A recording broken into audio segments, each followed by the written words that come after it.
Well, welcome everyone to another edition of your friendly neighborhood librarian. My name is Matt Neer. And I'm Erica Brown. And today we're lucky to be joined by a New York Times bestselling author, Michael Koryta. Michael, thanks for joining us. We really appreciate you sitting down and talking with us. My pleasure. Yeah. So, you're from Bloomington. You grew up here, correct? I am indeed. I have never denied it, despite some pressure. Yeah, Bloomington was, my parents moved from Cleveland to Bloomington shortly before I was born. And he had a job at the university. He was an electrical engineer. And I didn't know this until just recently, actually. We were on a fishing trip a few years ago, and he mentioned one of the most appealing things about IU to him, or about Bloomington, was the presence of the IU library, which at the time was one of the biggest in the country. I think still is, although it might all be in auxiliary storage by now. But yeah, I had no idea. I just had never heard that story, so it was kind of neat. It's books in Bloomington have always kind of played a big part in my family's lives, I guess. Yeah, because some of your books are set around the area, like Last Words. Yeah, I've worked around like perimeter. I've West Baden and then a fictional town sort of outside of Bloomington, but I've never actually written about the town head on. I opened one book. I opened Envy the Night with a drunk guy hanging off a street lamp outside of Nick's. So that was as close. Yeah, I mean, I went into the hyper realism there. Big stretch to imagine that. Yeah. But I haven't done the big, come home and actually look at Bloomington novel yet. I don't know why. It seems interesting how you write. All your writing seems to come from experience, and I'm wondering if you are you living in these locations and writing about them, or have you gotten a bug about Montana or something and moved there first to write about it? That's a great question. I think I actually write better about a location when I'm gone, because I think you get this sort of honed memory when it's the not just nostalgia, not just the sense of absence, but the things that you miss when you're involved in it every day are kind of more, to me, they come more readily to mind if I'm not in that place. Yeah. So yeah, Montana I'm familiar with in my mind enough to write about it. Maine, same thing, Florida. I've written about places that I know, Cleveland, but not that I interact with every day. So for whatever reason, that seems to preserve the fiction for me. You also draw a lot on your life experiences in terms of jobs. You write a lot about PIs. Your two big main characters. I keep wanting to say Luke Perry, which is not correct. It's Lincoln Perry. Lincoln Perry. And Mark Novak are both PIs. So my question is, being a PI, is that more like moonlighting, or is it like another TV show? Or is it something completely different? It's interesting. In Bloomington, it's all of them wrapped together, because Bloomington it's a great community to learn the job. Probably great overall because it's big enough, the area is big enough that you see some serious cases. So I worked wrongful death. I assisted on an innocence project investigation that successfully overturned a conviction. We had brushes with that level of work, and then I was also doing the smallest things in the world, So I think in a small community, smaller than Bloomington, you would lose some of that. And then the bigger the city, the more sort of niche you need to be in your approach. And so I did everything from insurance fraud to, as I said, wrongful death and, death penalty defense, which that opportunity in education was certainly rare. So it informed the books, and then I was a reporter for the Herald Times too, and that was back when we had this, actual newspaper with a newsroom and people who wrote things, and copy editors. It was great. The glory days of the industry. And some angry guy with a big cigar out of his mouth. Yeah, exactly. I feel like that's the only thing I missed was the smoking in the office. I think Bob Hamill might still have been clattering on a typewriter. So I even had the soundtrack. But those jobs gave me a sense of the community, obviously, but how diverse it really is, which I felt like growing up here. I had an appreciation for this being a diverse town. But then when you get out into the fringes of the county, you run into just, how eclectic it can really be. And when you translate that over to fiction, it's perfect grist for the mill. I mean, it was a new person every day, new even patterns of speech. You know, as a PI or a reporter, you're trying to make people feel at ease, and so you sort of adopt a little bit of their mannerisms and, you know, their back and forth. And I think that it can only help, you know, when you try to take that to the page fictionally. I also read that you were an intern as a PI, which is wild. I don't think of PIs as having an intern. Like, we talk about communities and things like that. How did that actually Apparently, work out? they don't think of that either. So I went to Bloomington North High School, and they had a program called Independent Study, which I think was supposed to be for upperclassmen, but they let me in, actually, I think my freshman year. Basically, if they could get me out of class, they wanted me out of class. So I kept coming up with these like con games, and my first one I pitched was that I wanted to do an independent study in stand-up comedy. And I got some teacher to approve that, which was great.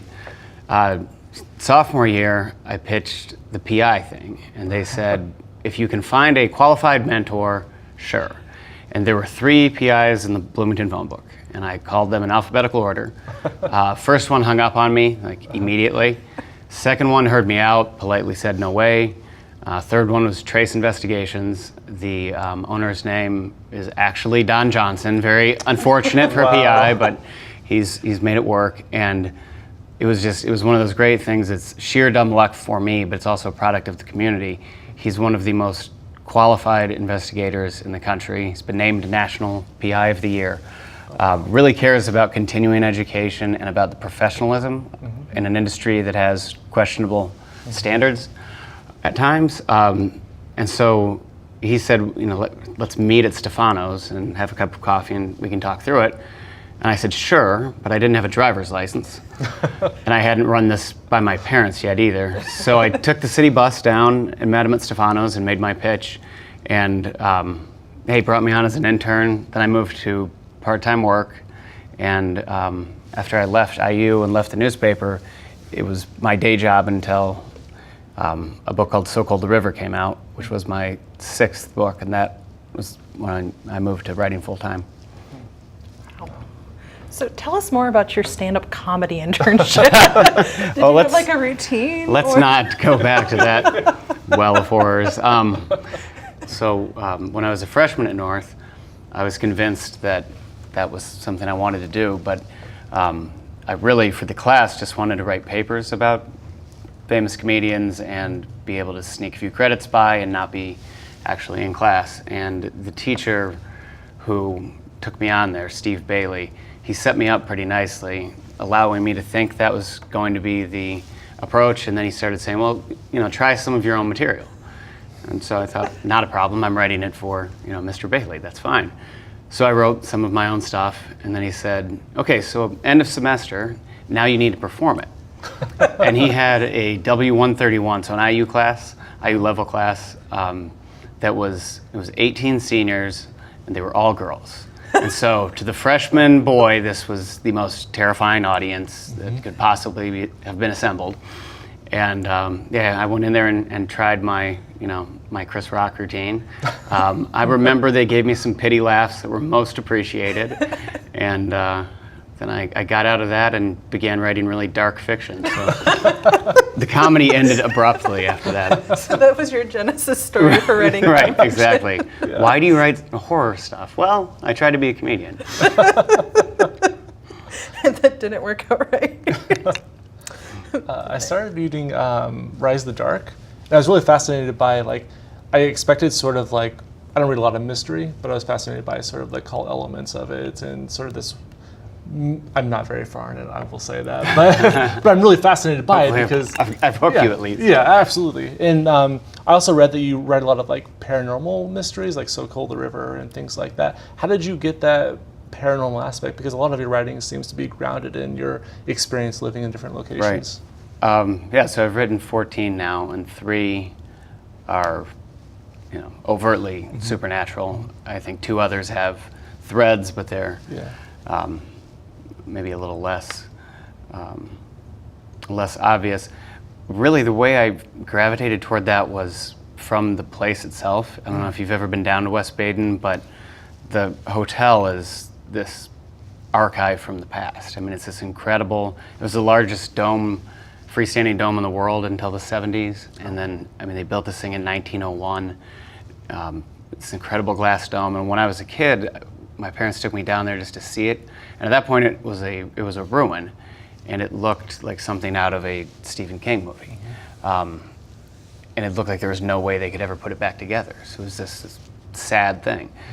And then the Cook family stepped in and restored it.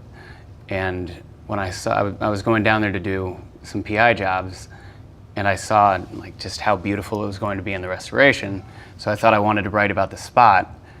And I was trying to like shoehorn Lincoln Perry in there for a PI novel, but when you're down there, the past is so heavy in the present that I felt like the only way to really bridge the two eras was to try a ghost story. So that kind of led me into that weird path, and I stayed there for a couple books and then went on to other weird things.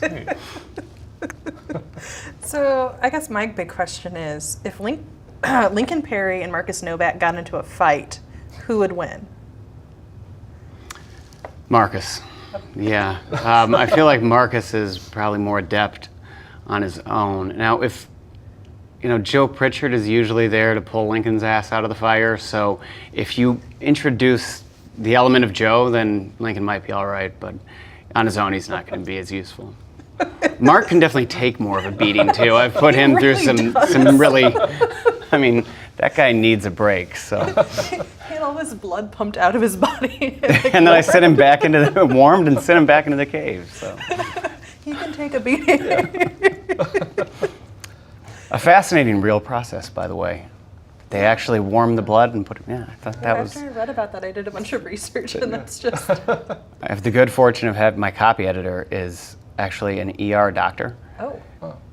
Which amazes me because who has time to do both of those things? But she's been a huge help with medical things because usually it's, you have to find an expert to do that kind of reading. And I know that while she's correcting my grammar, she's also going to be following the procedure. So I've been really lucky with that. I was going to say, do you think like that, does that give you more license to like really break out some interesting like new things that you wouldn't have put in normally, knowing that you have that safety net? Especially in the new book, because you talk about the locked-in. Yeah, locked-in syndrome. I wouldn't say that I feel like it gives me more license. It gives me a little more comfort that, all the mistakes will at least be mine. I try to rely as much as possible on my own research, and then you hope you've got a good team back there to catch your mistakes, and I've been really lucky with that. So can you tell us a little bit more about your new book, which is, you're doing this as part of the tour you're going on as? Yeah, I'm the worst at this. Pitch the book. I'm always like, can you read the jacket? People in the marketing department work so hard on that jacket. So we have Tara Beckley, who is the witness to a crime, although she doesn't know that it's a crime. Her experience in the first chapter is just that it is a kind of odd car accident, and then she suffers a concussion and enters a very real condition called locked-in syndrome, where she is believed to be in a vegetative state, but she's actually completely alert, cognitively, emotionally, and I discovered this personally. A friend recommended a book called Into the Gray Zone by a guy named Adrian Owen, and he is a researcher in this field. And as they described the experience, it seemed utterly terrifying and like stripped to the essential human fear at a unique level. Your existence, you can't even prove your existence. And then I read about this test they had where they were putting patients in an MRI and then showing them a film. It was a Hitchcock short film. And they would actually respond. Some of them were responding completely to the building suspense. And the combination of those two things were just disturbing enough to really excite me, obviously. So I was kind of off and running, and at that point I had no idea where we were going. I can't outline to save my life, so I just kind of chased it from there. But I hope you enjoy it. I'm on the holds list for it. Like I was trying to read it in preparation for this interview, but those darn patrons are. The holds list is too long. I don't want to use my powers for evil, so. Yeah. I was reading a list you did about, I forget what it's called, claustrophobic horror? Oh, yeah. And you were talking about that, and then the Mark Novak last words, and about the claustrophobia people feel. Yeah, I got to make a list of my favorite claustrophobic reads, and yeah, there's some fun ones in there. One that I really love is Joyce Carol Oates did a book called Black Water, and she insists that it's not, but it is. It certainly reads like a fictional retelling of the Chappaquiddick incident from the point of view of Mary Jo Kopechne, who was famously left to drown in Senator Kennedy's car. And that cheerful starting point tells you a lot about the book, but it's beautiful writing, and her prose is always at a really high level, but I feel like she just hit it out of the park on that one. So I would definitely recommend that. You mentioned you split your time between here and Maine. What keeps you coming back to Bloomington, or what's the character that you enjoy about it? It's probably a combination of, I guess I should acknowledge I have family here, but I don't really factor them into the equation.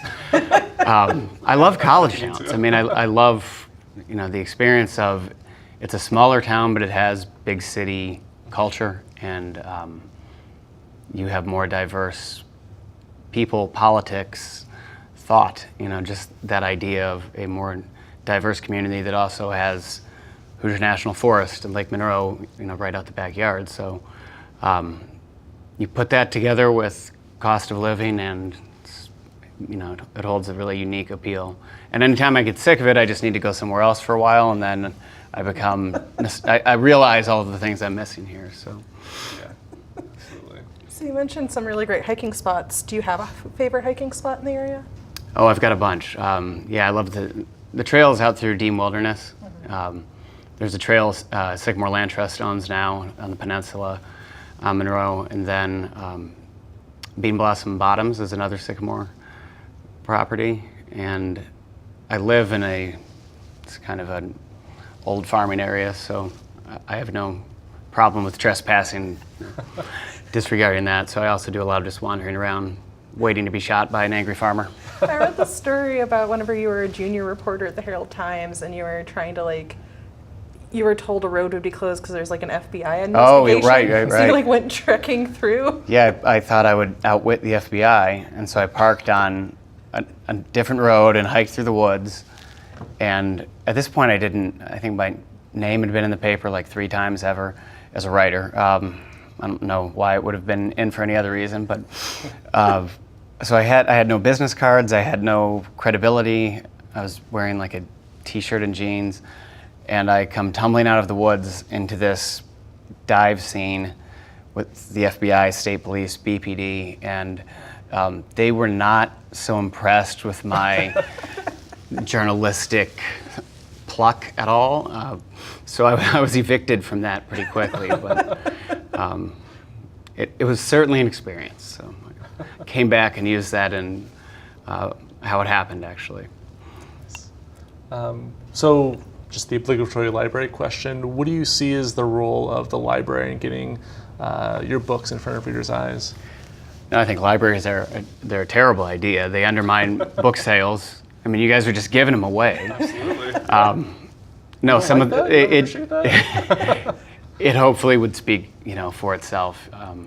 Any place where the written word and different ideas and ideas from within your tribe and outside of your tribe can be shared with the public for free is a very good thing. So there is, some of my favorite, I think about life-altering memories, and a lot of them occurred in this library, so I have nothing but good memories and a probably pretty lengthy fine list as well. Oh, well, we can talk about Those that. opportunities, yeah. I think I squared up working now. to bring it down, yeah. I appreciate that. It's community service. Yeah, no, so thank you for sitting down to talk to us. Oh, thank you.